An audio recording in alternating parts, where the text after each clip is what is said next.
Hello, can you hear me now? Okay, perfect. Okay, so hello class, how are you?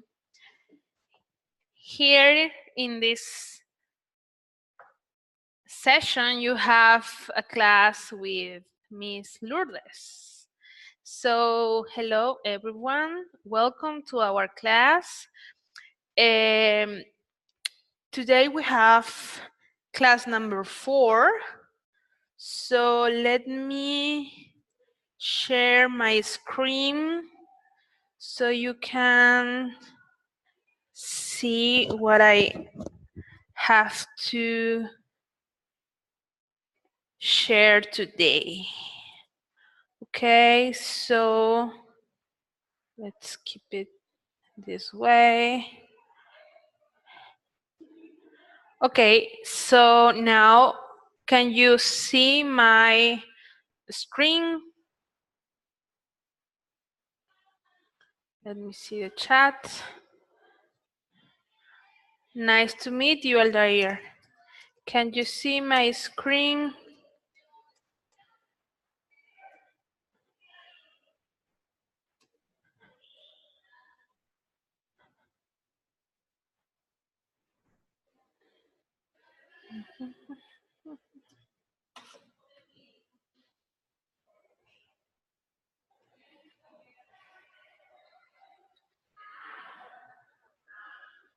Okay, great.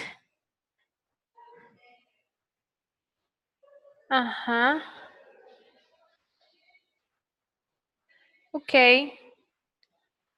So let's begin.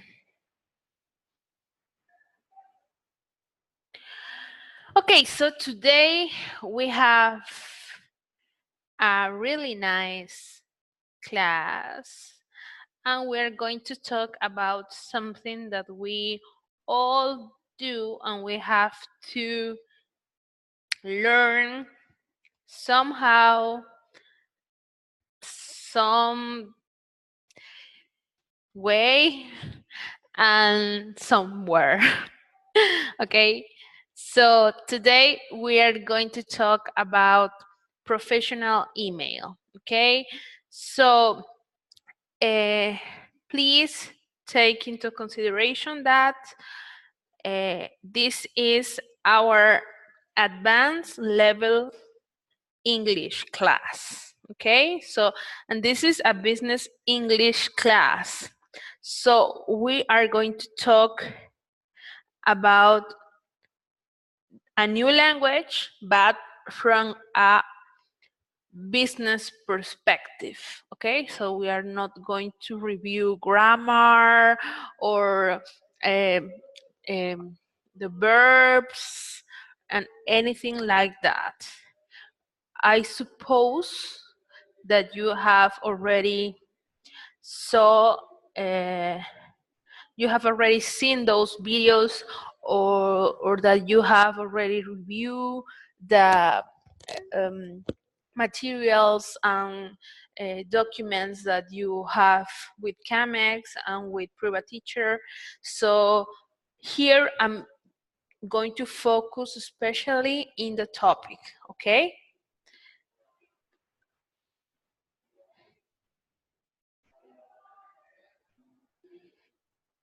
Okay, so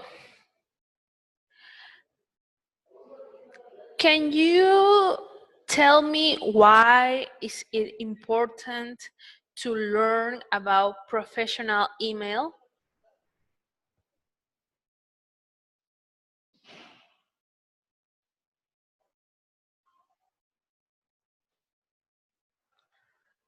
Why do we need to know about professional email?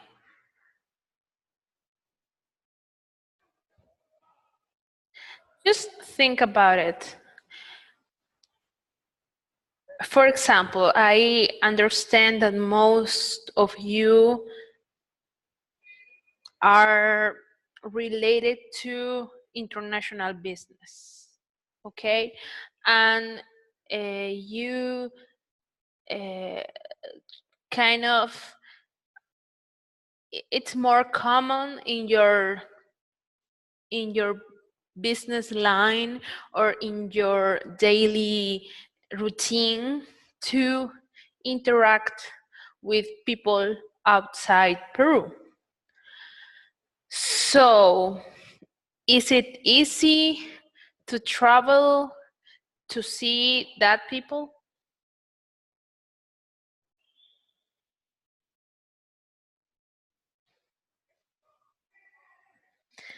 Is it easy to contact them by telephone?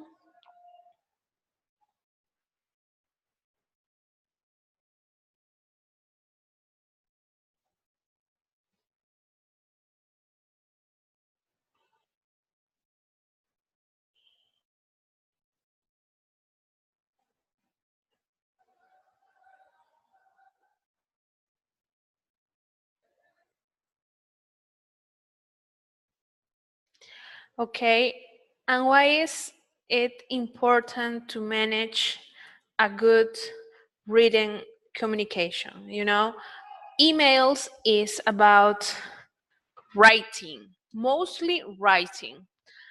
And why is it important? Because when you want to contact someone new, a new customer, new supplier, new vendor, new broker, distribution partner, etc., they are not going, you're not going to have their phone.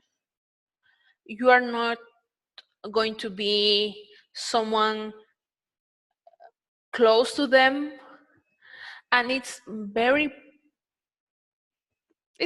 probable that you are going to get in contact through email. And the first time that you are going to talk with them is by email. So probably email is the first source to get to know each other.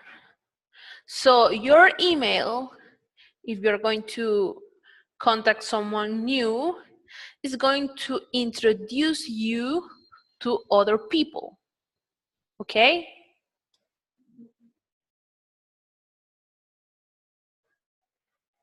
So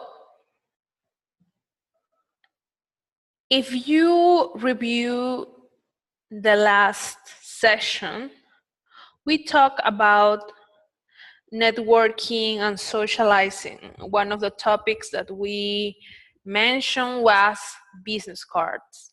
Okay? And business cards need to be very well designed because they are a source for a first impression. But in this case, your mail is going to introduce you or your company. Okay?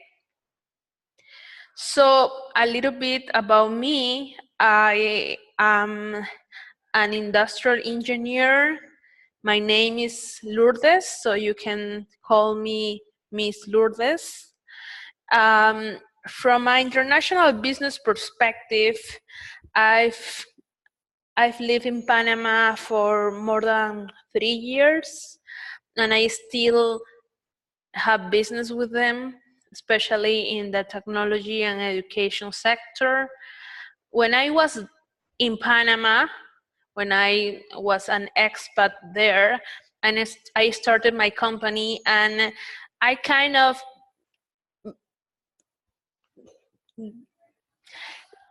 understood how international business work, because Panama is the hub for logistics, for brokerage, financial services.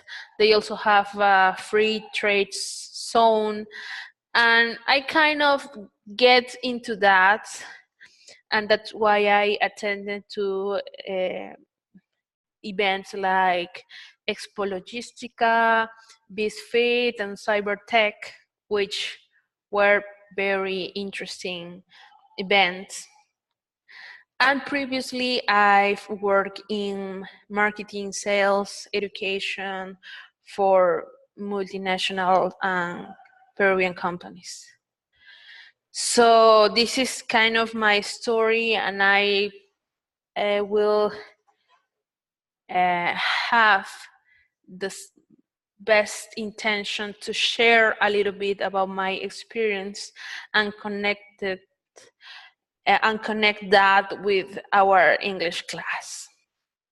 Okay, so today what I expect to accomplish with you is to help you improve your overall written English skills, to see the differences and similarities among the different email formats, to write a little bit more effective subject lines and email texts, to study tone and the level of formality that you have to manage in your emails, and to write powerful business emails for professional needs.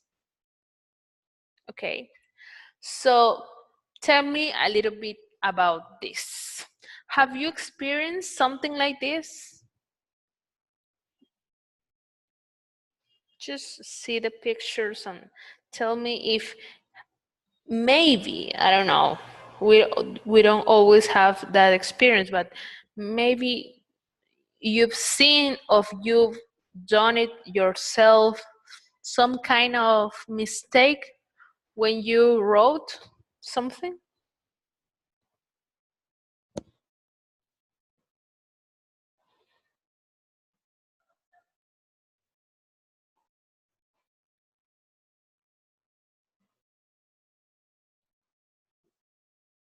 So why is it wrong? Why is this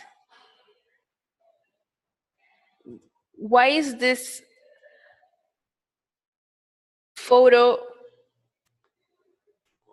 not right? Just think about it.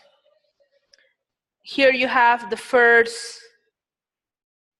picture which says turn left, and the arrow goes to the right. And you have the other photo that says school. So what is the mistake in those pictures?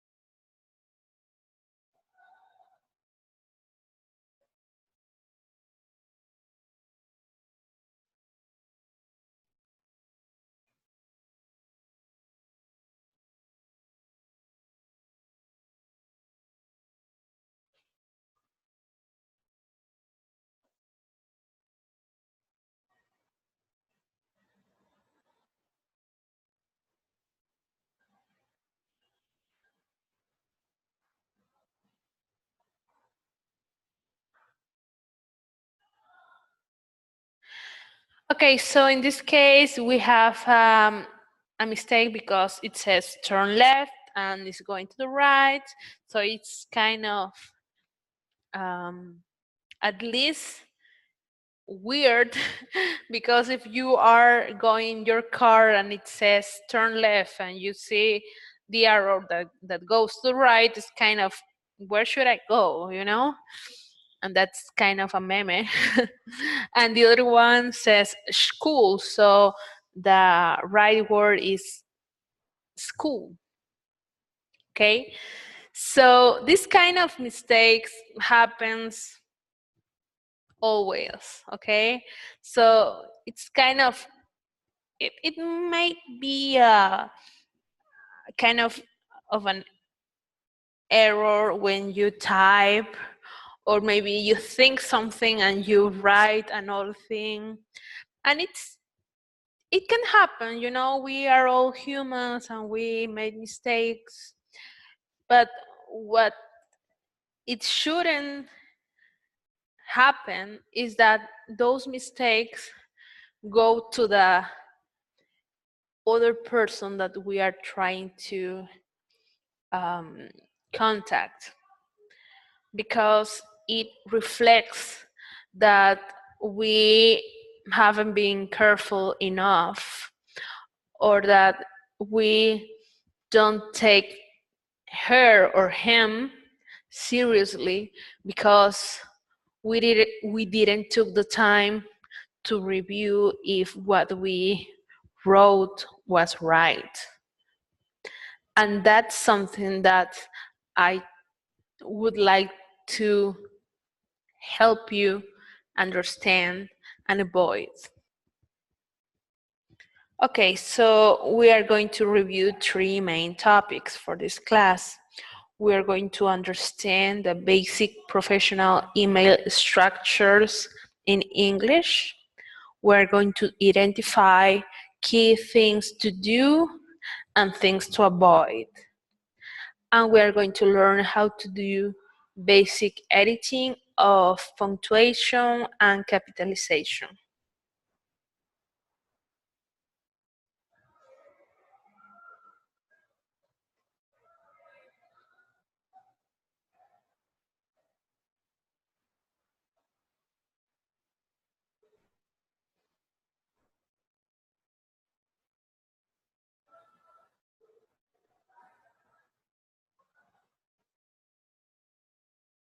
Okay. So to understand better about what to avoid, I choose to learn from mistakes. So we are going to see some examples about common mistakes that we usually make when we write an email. So what I'm going to ask you is to help me identify what's wrong and propose the correct form.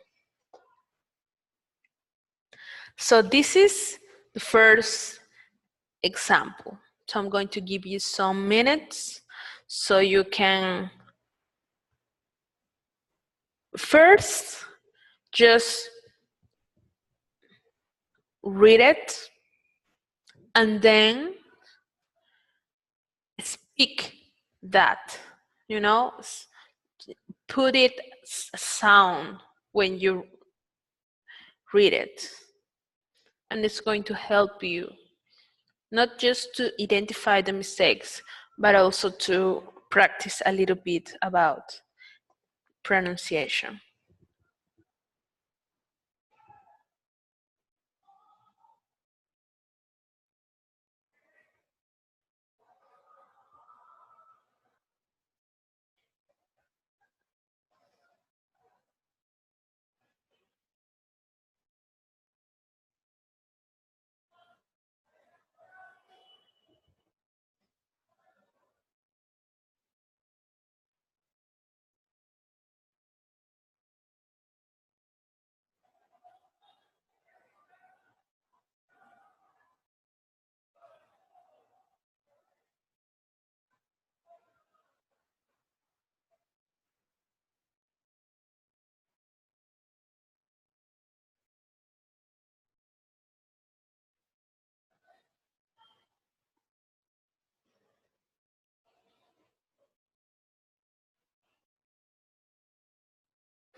Okay, so let's get into this. So this is the same example, and what I've done here is I've underlined the parts that have some kind of mistake or there is something missing there.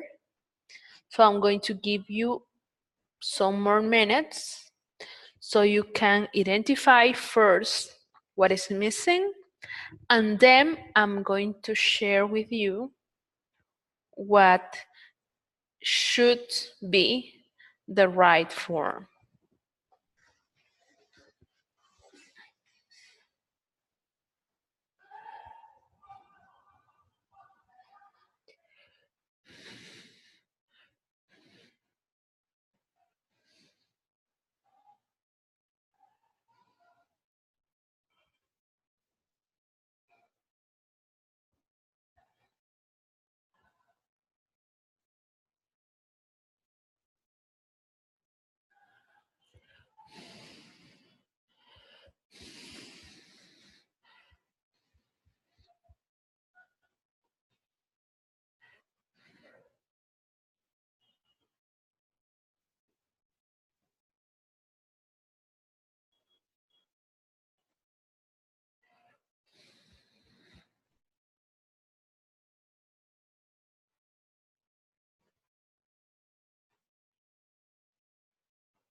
Okay, so let's get into this. I'm going to read it, and when there is a underline, I'm going to say it the right way. Hey, Mr. Emily. So that's also a mistake. It's not underlined, but it's also a mistake. And why is that? We are talking about a professional context, okay? If you're going to talk with Mr. Emily, that it's not right because Emily is a noun. It's a name. Sorry, it's a name. When you greet someone, you have to say their last name. So let's suppose that it is Emily Houston, okay? So it should, and Emily is a female, so it's not Mr., it's Mrs. So it should be something like this. I'm going to write it in the chat. So it should be something like good morning or good afternoon, Mrs. Houston. That's the right way for this example. My name is Lara. I'm very happy to receive your email and join your course. I am engineer. That it's not correct. It should be I am an engineer. And I use sometimes English. It should have a capital letter English at work. But I feel nervous when I speak. It's also capital letter. Then sometimes I feel blocked. I hope you can help me improve my speaking. That's right. That's correct. It should be with a contraction. It's important for work.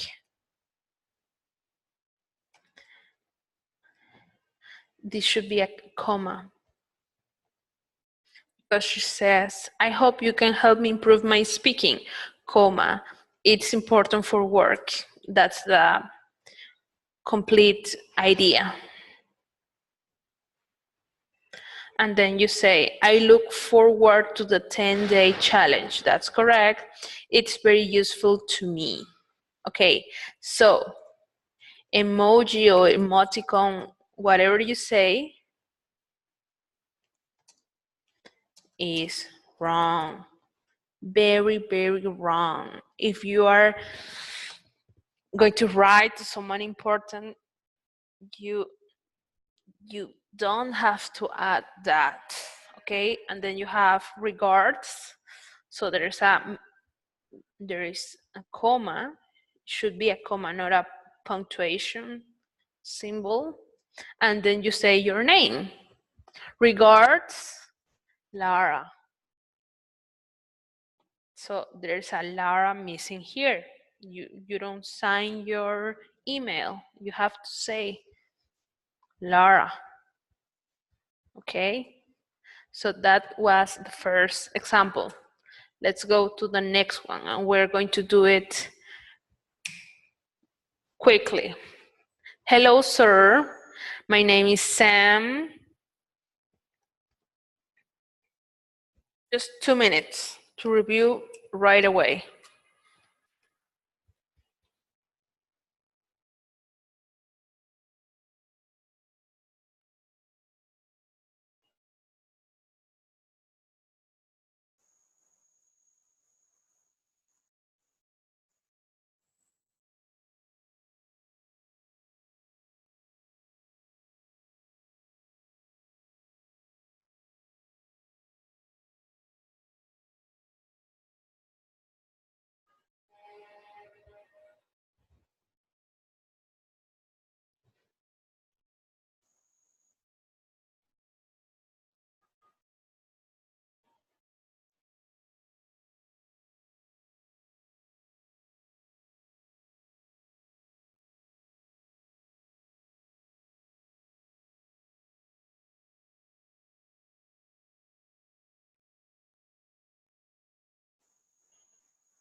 Okay, so let's go to the underline. In this case, hello, sir, and what's the last name? What's the last name? You don't see it, so you have to indicate what's the last name. Sir what? Sir James, Sir, I don't know, Bolton. What is the last name? You don't see it, okay? Then my name is Sam, but Sam should have a capital letter, so there's a missing capital letter there. And then you say, I use often English. So often should be before use. So it should be like, I often use English, and you have here a capital letter that is missing too, okay? I often use English for my work, but I don't need. In this case, by I don't need. There is a capital letter that is missing here. I can write, I don't feel good about speaking. I can write emails and read in English. And then I understand. So here you just need space. Space. I understand everything. I can write emails and read in English. I understand everything And then when you say everything, there is a missing comma here. Everything, comma, but with speaking, it's not that. But when speaking, I'm very nervous. I'm very nervous. Okay, then so I'm happy about. So I am happy about your emails. Okay, then you have another sentence. To answer your question, comma, I mostly feel speaking is my challenge because I forget the words I need. Space. I understand when I hear. When I hear. I understand when I hear them, but I forget everything when I speak. Okay? Then I am thankful for your advice. And then note emoji. Okay? Then you say sincerely, and you put a comma, and you put the name. Sam Walton, for example. So those are the mistakes that you have there. So I'm going to leave this part here so you can review the mistakes and check what did you identify and what was missing. Okay? Okay, so let's go to the common mistakes that we review here. Take into consideration that email is not WhatsApp. So when you write a message, you have to be very careful about the capital letters. Maybe the keyboard, keyboard may be tricky because we suppose that the words that it suggests is the right choice, but it's not like that. You should always double check your words or your paragraph, mostly because we don't usually speak and communicate in English always. So it's better to confirm, okay? When you send an email, don't use your personal account because it's not going to be a professional way to approach someone new or to approach a client, a supplier, or every other person. The other common mistake that I've lived by myself is that sometimes someone writes, send me an email, and they say, hi, I need that, or I like to ask for this. And I'm just like, who are you?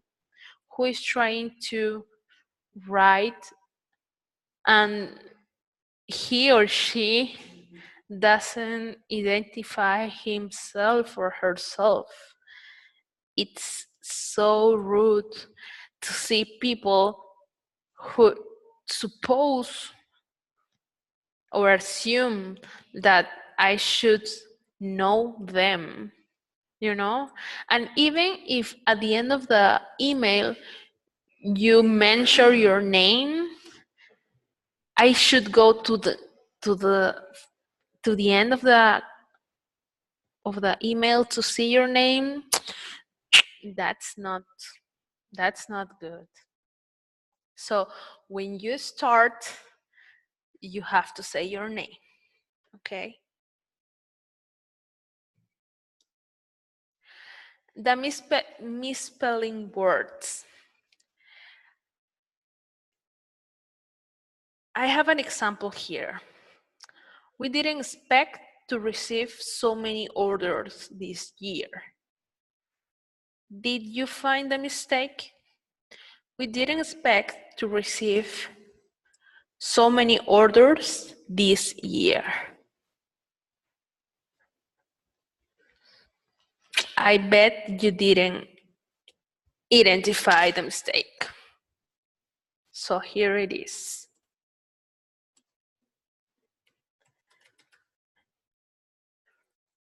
That's wrong.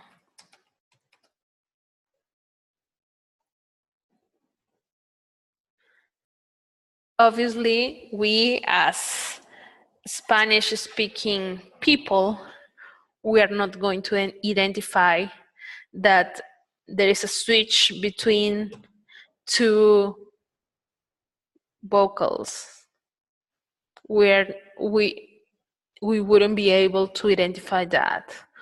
But if you communicate with a native language speaking person, they are going to see it and it's going to be bad. So you don't lose too much time going to Google Translator and check if everything is okay.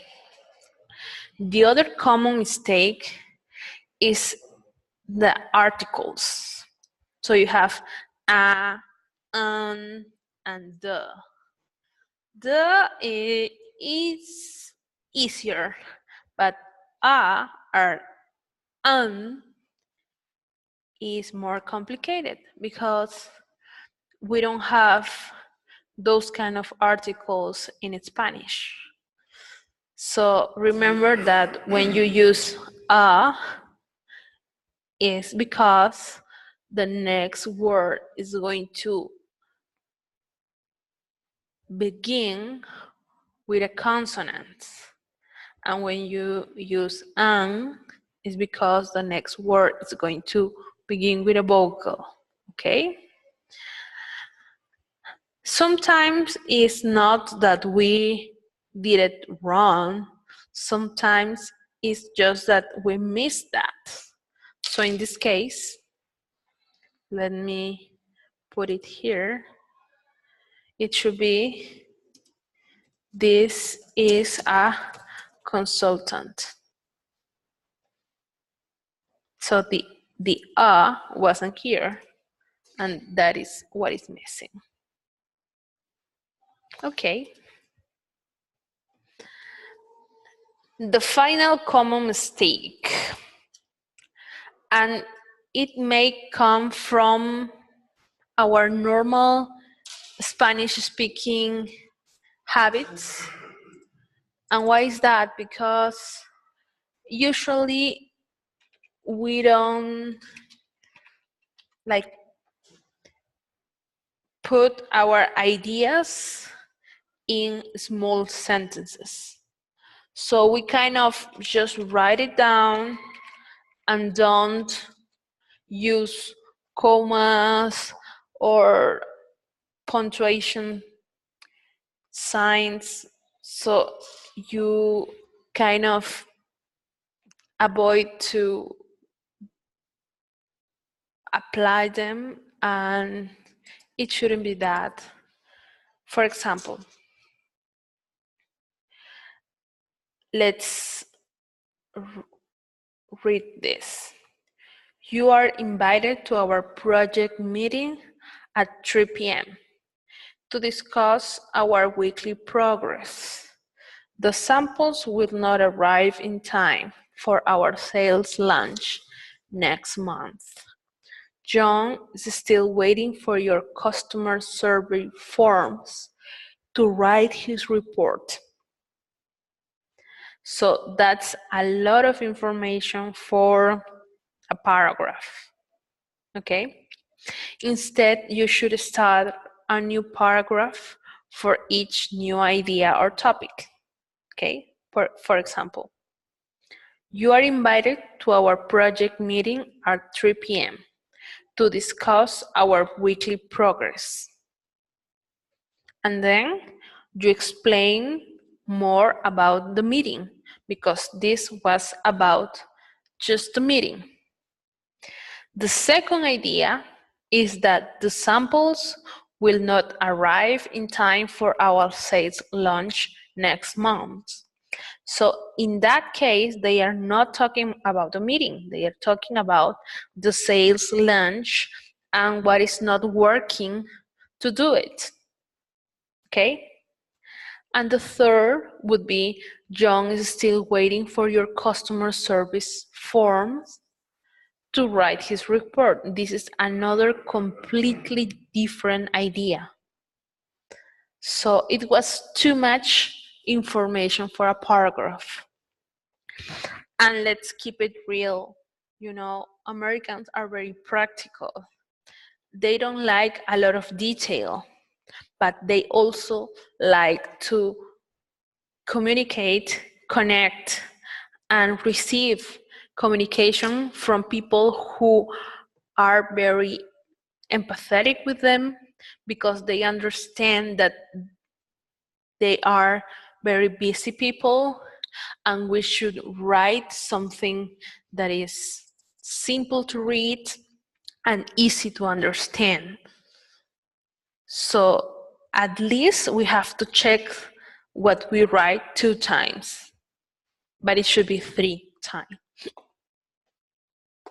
Okay, so what we have learned today, we learn that when we write, we have to read it for ourselves and then speak that, you know, with a voice, with a sound, just to double check or find common mistakes, because it is not enough to just write it, because we are not native language speaking people. We have to be careful about misspelling, especially when you write to someone you don't know or an important contact, okay?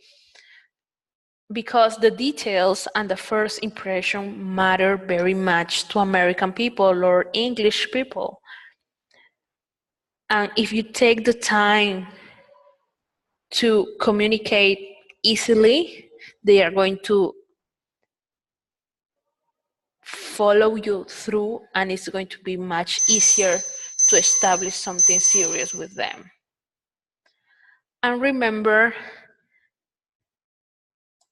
that the articles depend on the beginning of the next word, okay? Be very careful about this. We don't have this rule in our language, so just check that time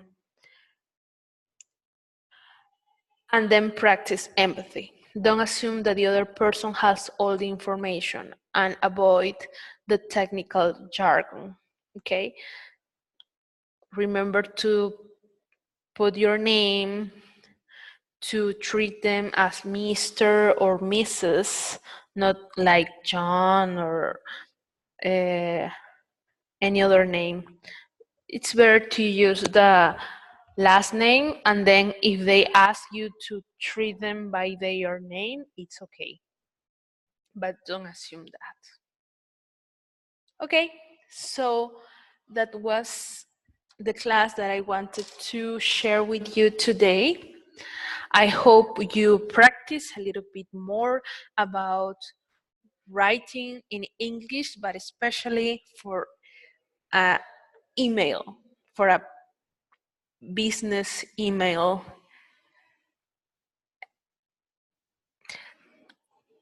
You just have to be very careful about this and take into consideration that they are going to read it and maybe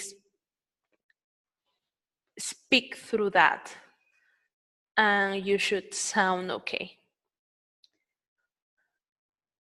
Great. So thank you very much for being here. I hope you learn a little bit more with me, and I hope I can have you in our next class. So have a great week, and goodbye.